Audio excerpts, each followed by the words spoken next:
Hi friends, देखो आज जो भिडियोटा आमी शेयर करছি সেটা কিন্তু কালকের ভিডিও, মানে গত রবিবারের ভিডিও। তো দেখো সকালবেলায় কিন্তু বাবা এসছে, আর বাবা কিন্তু অনেকগুলো ট্যাংরা মাছ নিয়ে এসেছে। যেহেতু আমি এই ট্যাংরা মাছগুলো খেতে খুব পছন্দ করি, তার জন্য বাজারে গিয়েছিল, পেয়েছে, একদম কিনে নিয়েছে, নিজেদেরও রেখেছে, আমাকেও কিছুটা দিয়ে গেছে।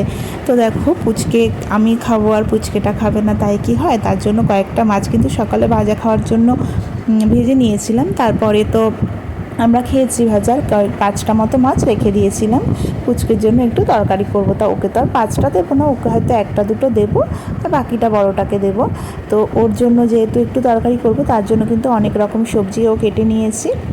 এখানে রয়েছে গাজর, কুমড়ো আর বরবটি, আলু, এই কয়েক রকম সবজি কেটে নিয়েছি। আর কেটে নেওয়ার পরে কিন্তু একটু সামান্য তেলে জিরে ফোড়ন দিয়েছিলাম, জিরে ফোড়ন দিয়ে তারপরে কিন্তু এই সবজিটা আমি রান্না করে নিচ্ছি। আর যখন সবজিটা রান্না করেছি তাতে কিন্তু আমি লঙ্কা বাদ দিয়ে আর বাকি সবটুকুই দিয়েছি, মানে একটুকুনি আদা আর জিরে বাটা দিয়েছিলাম, নুন দিয়েছিলাম পরিমাণ মতো, আর হলুদ দিয়েছিলাম।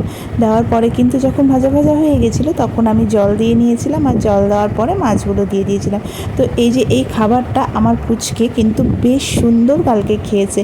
বিশ্বাস করো, আমি কিন্তু ভাবতে পারিনি যে ও হয়তো খাবে। আর যেহেতু এখনও চিবিয়ে খেতে পারে না বা সেরকম দাঁত হয়নি, তো মাছ দুটো বেছে কী করেছিলাম, একদম ভাতের সাথে যেভাবে ওকে আমি খাওয়াই, তো সেই রকমভাবে একদম ভাতের সাথে মিশিয়ে খাইয়ে দিয়েছিলাম।